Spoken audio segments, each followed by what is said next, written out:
show. We hope you'll stick around. Mr. Sean is here to entertain the crowd.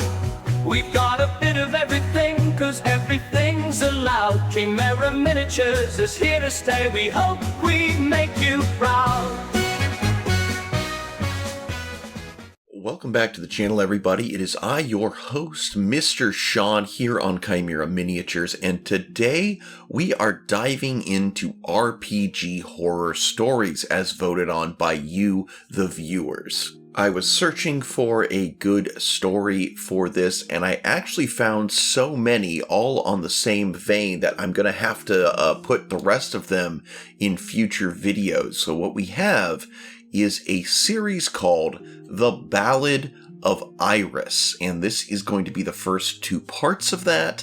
With the first story, there are two parts to this first story. It is called The Ballad of Iris, Infinite Unsexy. So yes, everyone, please let us dive into this, starting with part 1. And just so you know, there is a trigger warning for SA. Also, there are trigger warnings not only for SA, but just general creepiness and, as the OP puts it, failed sluttery. My current gaming group is filled with wonderful people who I consider to be found family. They're hilarious, they're supportive, they're beautiful inside and out. The person who brought us together, not so much. This is the story of a single problem our group had with our former DM, the person we shall call Iris. At the time of these stories, our group consisted of the DM, Iris, and various players who I will refer to by their various character classes as they come up. Iris, supposedly an asexual person, had a very odd relationship with sex and sexual content. This, combined with Iris's odd and seemingly random decision-making in-game, led to some very uncomfortable moments in the various games they ran.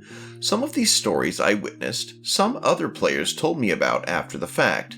For context, the group has a strict no SA and always fade to black rule, and our games have always pretty much been SFW. However, the rules never seem to apply to Iris. Well, it's never a good sign when someone has rules for thee, not for me as part of any type of situation, especially a D&D game. So let's see where this goes, guys. My first unusual bit of sexual content with Iris was when I was making my first character for our traditional fantasy setting. I settled on a living doll healer a rich father had made for his sickly daughter. In the middle of talking about this extremely wholesome story, where this little girl gets my character as a gift to protect and care for her, Iris cut in with, "Do you think the father would have made her anatomically correct so he could use her in other ways, too?" And I kinda just sat there for a second in confused and stunned silence. I believe Iris picked up on my uncomfortable state as they quickly accepted my, "No, her entire purpose is healing," and hastily changed the subject. At the time, this seemed like a poorly thought out question, but in context with the other stories, it helps paint a rather gross picture. Okay, so guys, I'm not above making the occasional, and by occasional I mean common, dirty joke in our D&D games, and I could see, like, after the fact, like, making a joke, like, oh yeah, our one player's a real doll or something like that, but, like, just the way that question was phrased, especially when, like, determining the backstory, red flag. But, you know, I can also see how in the moment you wouldn't realize it. You'd be like, yellow flag, but no, red flag. Let's keep going.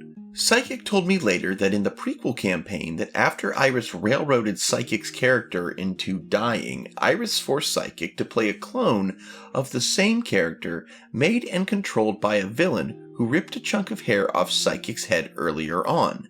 This same villain had been using the clone as a sex doll up until Psychic was forced to play them. Well, that's gross. Also, what kind of DM forces a character to die and then play a clone of said character. That's a little weird, even without that backstory. I mean, I judge people in D&D who, and you can play anybody you want and you're choosing to play someone depressed. Like, I judge people for playing a stereotypical rogue, but forcing someone to play a character with a backstory that you have decided on, not them, of SA, that's like triple red flag. It was while after this in the same campaign and I had needed to retire the doll character and make a new one after Iris forced me to have the doll out her entire backstory to the party, or they would withhold a level up when we get to our next much larger Crimson Flag.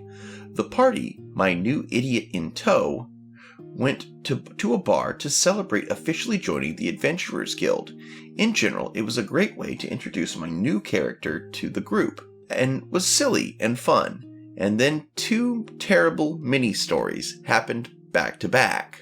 Sorry to keep interrupting, but I'm gonna keep doing it. Guys, just remember, no D&D is better than bad D&D, and this sounds like a lot of bad D&D. First, Psychic, an anxious character afraid of their own magic, decided to ride the high of joining the Adventurer Guild and gathered the courage to flirt with a patron of the bar, who turned out to be a florist named Leah. Leah, being another anxiety-riddled idiot but pretending to be bold, invited Psychic to go on a walk in the starlight, which eventually led to Leah dragging Psychic to her house. There, our 2 anxiety-riddled friends made out a bit, and then Iris prompted Psychic for a sex performance role, something none of us had ever discussed or agreed to, and rolled for Leah as well. Psychic rolls okay, but for whatever reason, when Leah rolls low, Iris has her have a panic attack. This, of course, has Psychic say they stop and try to comfort the panicking NPC, trying to stop the scene, and Iris has Leah insist they continue. Psychic tried to back out, citing the panic attack and their character being ace anyways, but Iris has Leah keep pushing with lines like, "She wants this, she feels bad, she wants you." Psychic eventually relents and allows the act to happen in a fade to black, obviously reluctantly. This was our weird first encounter with Leah, who we're pretty sure would spontaneously become a BBEG, but that's a different story. Now, I could forgive the sex performance roll. Typically on my own fade to blacks, I have them roll either dex or con, depending on what vibe we're getting off of this, and then it's like, okay, yeah, we fade to black, you think you did pretty good or whatever. I pretty much only have one thirsty player in my own game, and her character can be very step on me mommy-esque, so sometimes she will take some piercing damage after the fade to black, but it's making, again, if you've decided on fade to black, which I feel like most groups do, and then the DM is going, "No, roll for a sex performance roll," and, "Oh no, she's having a panic attack." Like, yeah, you've crossed a line. You've crossed a line. The second odd encounter that came out of that bar crawl is one I feel slightly responsible for, as the NPC involved was one I had made as part of my new backstory. But Iris definitely took it places none of us were comfortable with. Barbarian, a sweet gay Leonin who was exploring his sexuality, met up with the NPC Loxodon guard, Mr. Egg. Mr. Egg was the first openly gay character Barbarian met in-game, so he had some really great roleplay exploring being open with that with Mr. Egg, which led to Mr. Egg inviting Barbarian to go see his weapon collection, which Barbarian, a budding forge master, eagerly accepted. It was seemingly a cute but awkward moment, which was immediately ruined by Iris asking for a sexual performance role from Barbarian. Oh boy. Apparently Iris thought it was obvious that this is where that would go, while Barbarian's player was of the opinion that Barbarian wasn't ready for that. I mean, are you ever ready for a Loxodon? Let's be honest. After a bit of pushing, Barbarian rolls for performance, and while I don't remember the roll, 15 or 16, I do remember Iris describing it as painful and uncomfortable. This was made even worse by Iris telling Barbarian that he was on the bottom, as He's bigger than you. You don't have a choice. This elicited nervous noises and awkward silence, Iris being the only one who seemingly didn't care that they just insinuated that Barbarian was S8 by the guard, who was supposed to be my character's friend. Thankfully, after Barbarian carefully avoided Mr. Egg the next day, the guard never appeared again. Look guys, just a thought. If you have someone introduced as part of a player's backstory, if you're like, wow, this new character you just invented for me to put into my world that I asked you for, I'm going to go ahead and make him a rapist. Are you cool with that? Like, I feel like that's a question if you're going to go that route, which I highly recommend not doing. But I feel like, asking the question is in order. Time skip all of 3 sessions later after the party had yet another encounter with the BBEG robot for the 4th time in the 10 sessions up to that point, and the party decides to relax by going to a gay bar. Apparently gay clubs are all the rage in medieval Europe. I mean, sure, why not? We managed to elude an incel beefcake who we can't even mention to this day without Rogue wanting to vomit, and my character guided the party to their destination, and everyone set about flirting, making friends, or attempting to get shit-faced. Some of us succeeded. Rogue ended up being manipulated into a negative one-night stand the very first time they ever flirted with a satyr who made it very clear they had lied about all the getting to know you talk the night before, and just wanted to know what it was like to fuck a hero. Because apparently just being level 5 makes you a hero in a setting that goes to level 25.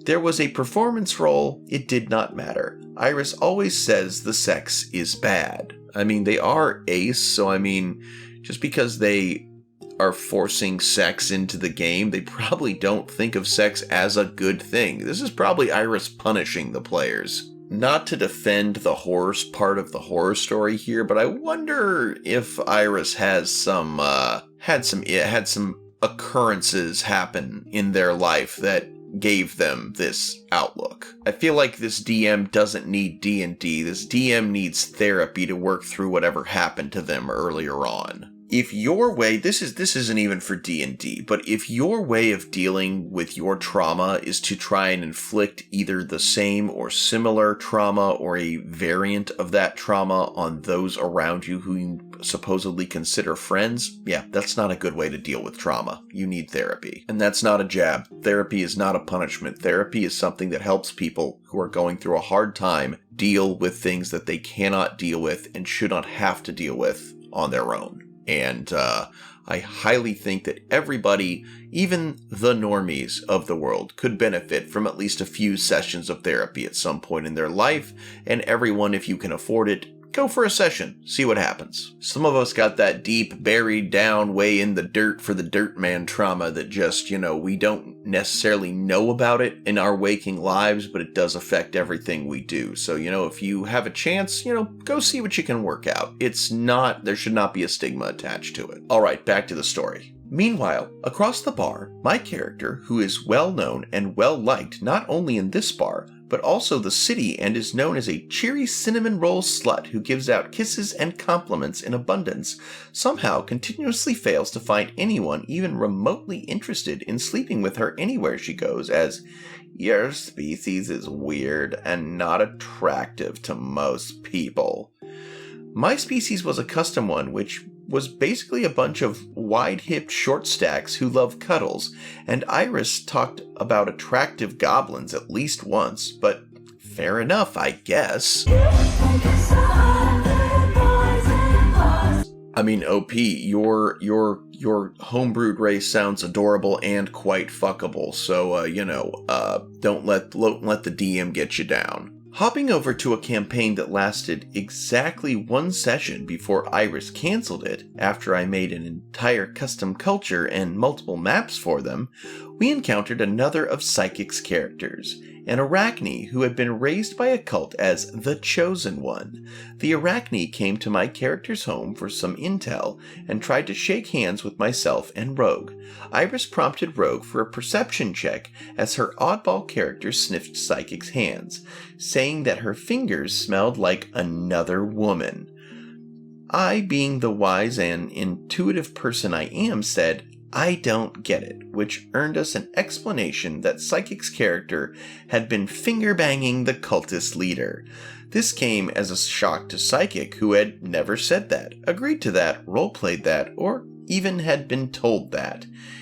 It was, in fact, what Psychic had been told was that she saw the cult leader as a mother figure. This never received any explanation. So even if you can ignore, which it's pretty hard to ignore, all the SA and just general weird vibes concerning sex in this world that the DM seems to have. Again, I can't say specifically that it's because they are ace. I have known several ace people over the years who, while uninterested in sex, do not have a bad opinion of it per se, and certainly wouldn't, are able to understand that it is enjoyable for others, and, they get the concept of it. They're just not interested.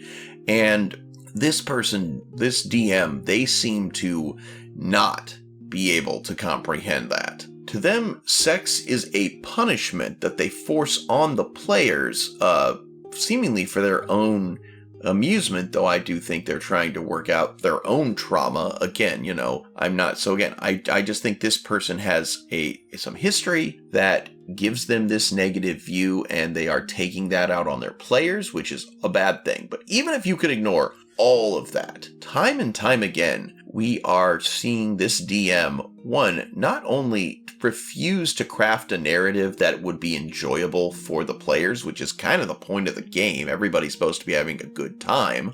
And again, within reason. I've talked about my own thirsty player, and she hooked up with a, kind of whips and chains female, but basically a fantasy version of an adventuring elf female dominatrix from a rival guild, as the guilds are very prominent in my current campaign. And when later on they were hired as bodyguards for a party, each noble brought their own bodyguards, so to speak, and one of them brings along this elf woman.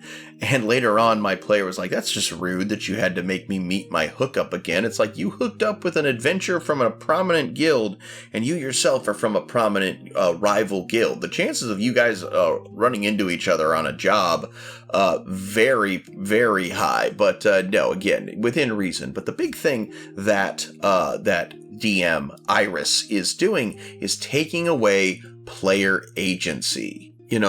Iris had OP craft some characters for their new character. One, they right off the bat decided, "Hey, I'm playing a living doll healer. Were you also a sex doll?" No. And then, you had to make a new character. Well, here, create some people that you know. Oh, hey, I know this Loxodon guard, Mr. Egg, who's openly gay. He's also a rapist. No, I didn't say that. No, he is, and he's gonna turn your Leonin friend into a bottom.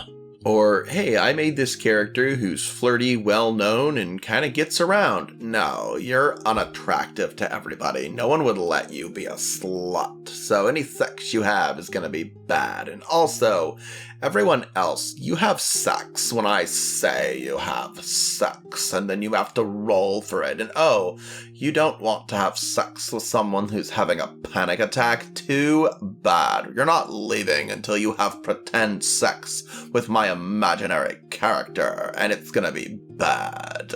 But again, even removing all the sexual components of that, it's never good, and it's the mortal sin a DM can commit is removing player agency. Alright guys, that is one of the most important things as running a D&D campaign, is that while the players can say no, and narratively it makes sense that they would from time to time, as a DM, whatever situations you have created, however your players react to that, you are an entire improv troupe as the DM, and the big thing about improv is yes and.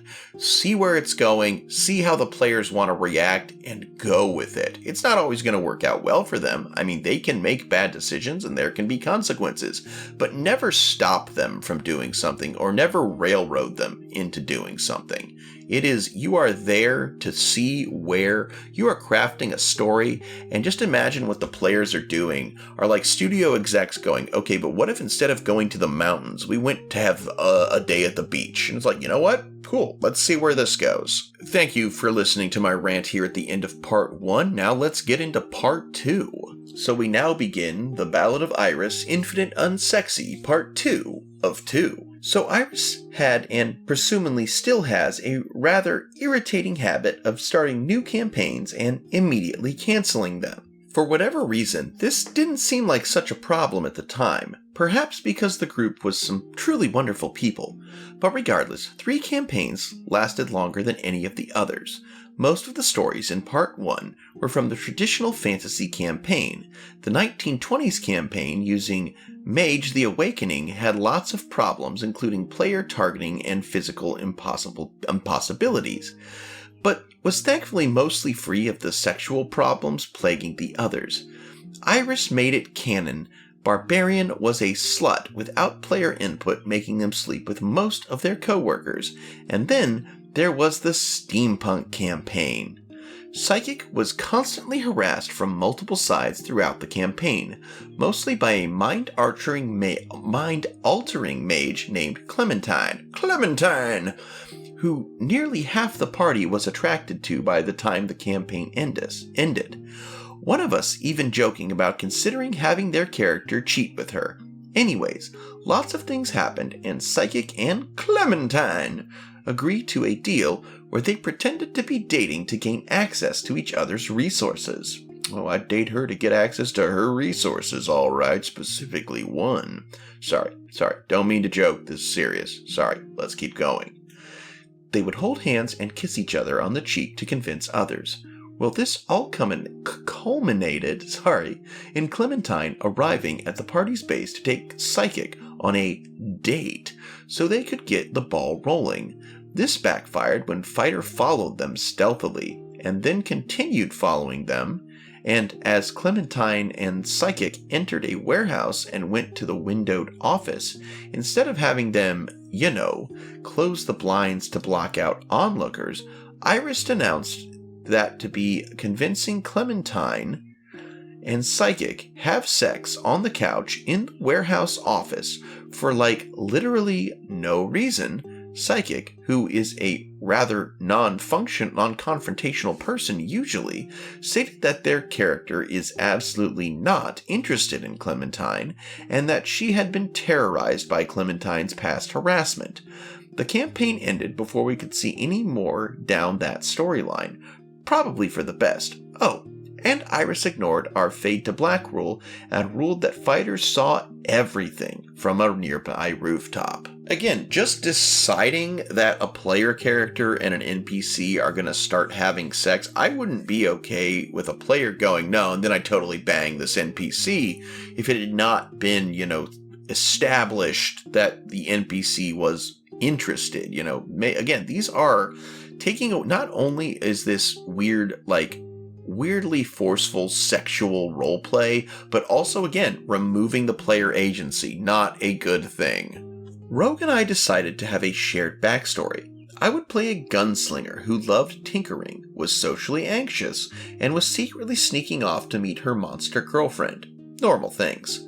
Rogue, on the other hand, played, as she called, her Barbie Barbarian. Rogue's character was big, strong, and angry, and definitely not interested in girls. No siree, no queerness here. The thing that linked our characters together was that we were both engaged to one of a set of extremely controlling twin brothers, rich humans who had risen rapidly through the ranks of the nobility. Well, okay, I don't mean to victim blame, but now you're just giving the DM more opportunity to make their weird SA removable player agency situations because you've got apparently 2 controlling and abusive boyfriends. So, great. Just give them fodder at that point. Again, we're not trying to victim blame here, but, after Bruce Wayne's parents died and they changed the name of that place to Crime Alley, I have very little sympathy for anyone who walked down Crime Alley and got crime happened to them. It's like, look at your situations, be aware of it, and know that this is probably a bad idea. But sorry, let's move on. Rogue and I went into a lot of details fleshing out the twins, as confronting them would eventually be our characters' personal caps most likely for the campaign. We were extremely clear with what we wanted when we spoke to Iris. Rogue's fiancé would be a cold fixer, a man obsessed with finding broken things and making them work the way he wanted. In this particular case, the brother, who I call Taser, has decided he wanted to fix was Rogue's character. She was angry, violent, and aggressive. He wanted to make her placid and obedient. Taser had no interest in Rogue physically.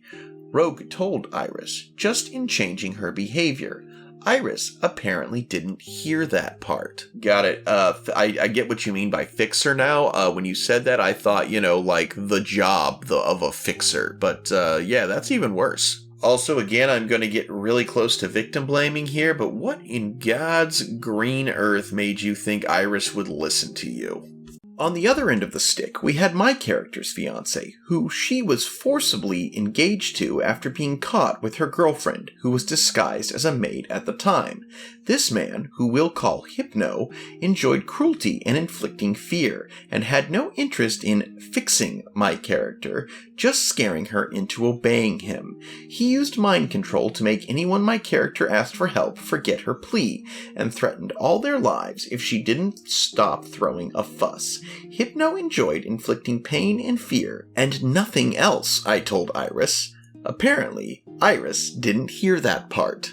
During a session, Rogue found herself in Taser's home, having dinner with her fiancé, where they discussed the future and he talked about his plans to deal with her anger, which included medication. Apparently, he had went ahead and had some made and slipped it into Rogue's food, and on a failed con save, Rogue temporarily lost the ability to rage. She panicked. The situation escalated, and when Rogue attacked Taser, he calmly pulled out a stun gun and knocked her unconscious, all while staying cold and collected, exactly as we were hoping for. So at that moment, everything for Rogue seemed bleak and good. It was going to feel so wonderful to smash this guy into the ground at the end of the campaign. Iris informed Rogue that she would later wake up in the guest bed.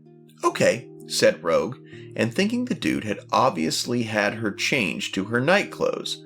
I grab my clothes, get dressed, and... Oh good, I'm glad I didn't have to say it, Iris said.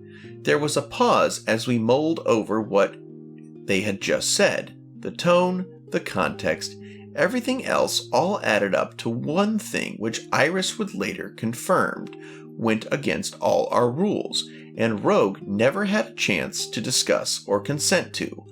Iris had had Taser assault Rogue's character while she was asleep. That line about not having to say it still makes Rogue shiver, a serious breach of trust, in a further breach that would display that not only did Iris not listen to our breakdowns of our villains, but also that they had no respect for our consent nor our ideas. Iris later revealed the motivation they had given the twins. They were true vampires, and they wanted to use your characters as broodmares to pass down their bloodline. Please keep in mind, Iris added this to these characters, but said that the original version of Hypno I asked for, who was slightly handsy, like touching her thigh at their engagement dinner and such, was far too far, and if I ever told anyone that I had wanted the character to be a bit of a handsy jackass, that Iris would kick me from the campaign on the spot. So, double standards. I mean, OP, unless they're actually assaulting you, then, Iris has no idea how to deal with flirtation and sexual things. I mean, it's clear, and again, I'm not victim blaming and I'm not apologizing, but it is so clear that something happened to your DM in their real life back in the day that has made them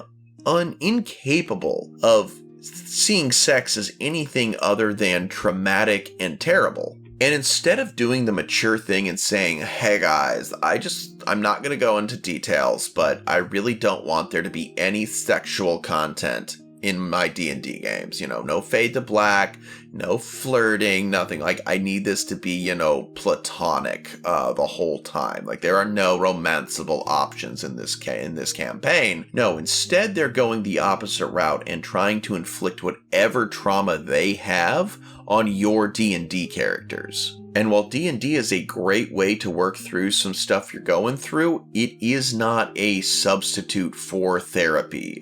DM Iris needs therapy, and they're not getting it, and they're just kind of making a bunch of people uncomfortable as a way to try and spread out their trauma so it's not all on just them. And that probably they think that helps them, but it's really just hurting them more.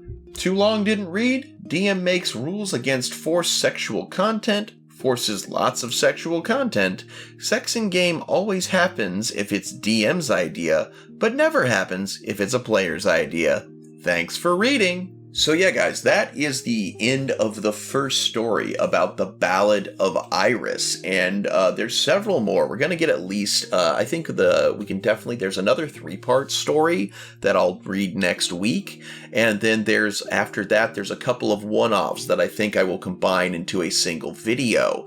And, I definitely feel for the OP in this one. I'm glad that the end result that we know of right from the first story is that they have a great group of friends, and hopefully, from the sound of things, are no longer forced to spend time with Iris, the terrible DM. And the thing, again, I want to emphasize here, though, is that rather than just making fun of Iris like we do in a lot of cases with some of these weirdos and creepos that we meet in these stories, I think Iris has some real trauma that they've buried, that they're not willing to admit to, and that was causing them to act this way. It doesn't excuse it, but I hope that somewhere out there, wherever Iris is, that they have gotten the help that they need, and that, they are able to, I'm not saying they need to have a good opinion of sexual encounters, but at least that they've found a way to deal with their views as opposed to just forcing that negativity into the player space. Again, when I say someone needs to seek therapy, I'm not doing that as an insult. There should be no stigma with therapy. I myself was in therapy in one form or another for the first 25 years of my life, and while I don't wish to go back, I do know I would not be the person I am today had I not received that aid. So I thank my doctors and my parents and all that. But I think everybody could benefit from at least a little bit of therapy, or in the case of Iris, probably a good amount of it. And a bit of advice for all you budding DMs out there who might be listening to these stories as you're, crafting your first campaign. When I crafted my first D&D campaign, I watched Critical Role just to get a brief idea of how the game worked, as well as I did look at some of these types of things on Reddit or listen to these on YouTube to, figure out what not to do. And my advice to any of you budding DMs out there is you can have sexual content in your games. Hell, you can have a lot of it, so long as you have discussed everything with your players and they have decided that, yeah, we want a horny fucking game to go and, we want our adventurers to be total horn dogs. We want to be bedding maidens and what's the equivalent of male equivalent of maiden? Maid sirs? I don't know. Surdens, I don't know, whatever. We want to be getting pussy and cock in every town. You know what? You can do that. There's nothing really that says you can't. There's no reason that shouldn't be a thing, unless that's not what the players want. And, you know, that's, if that's like the big thing for you and your players don't want that, well, then you probably need to find different players, and your players probably need to find a different DM. Not every group is meant to play D&D together, even if you're all friends, you know. As far as D&D goes, when it comes to the fantasy imagination role-playing world, you might be looking for very different things, and it's important to make sure that you all start on the same page and that any changes are discussed as a group. The campaign that I run, if somebody wants to explore a romantic avenue with an NPC, I say go for it. You know, we're still going to fade to black at certain parts, but I'm not going to say stop. But at the same time, the campaign that I play in once a week, no romance whatsoever. As far as I've been able to tell, I didn't join from the very start, but that's the vibe I've gotten. Nobody ever goes, I flirt with the tavern maid, and I've matched that energy because that's important. It's important that everybody's on the same page and everybody is ultimately going towards the same goal, which is trying to tell a story. I wish all of you out there good times and good D&D, and until next time, everybody, I'm Mr. Sean, this is Chimera Miniatures, and I sincerely hope that you alpha great day and an even beta tomorrow. And hey, while you're at it, please like, subscribe, comment, consider buying a miniature, or joining the Patreon or becoming a channel member. Until next time, everybody, bye-bye. Welcome to the show, we hope you'll stick around. Mr. Sean is here to entertain the crowd. We've got a bit of everything, cause everything's allowed. Chimera Miniatures is here to stay, we hope we make you proud. Welcome to the show, we hope you'll stick around. Mr. Sean is here to entertain the crowd. We've got a bit of everything, cause everything's allowed. Chimera Miniatures is here to stay, we hope we make you proud.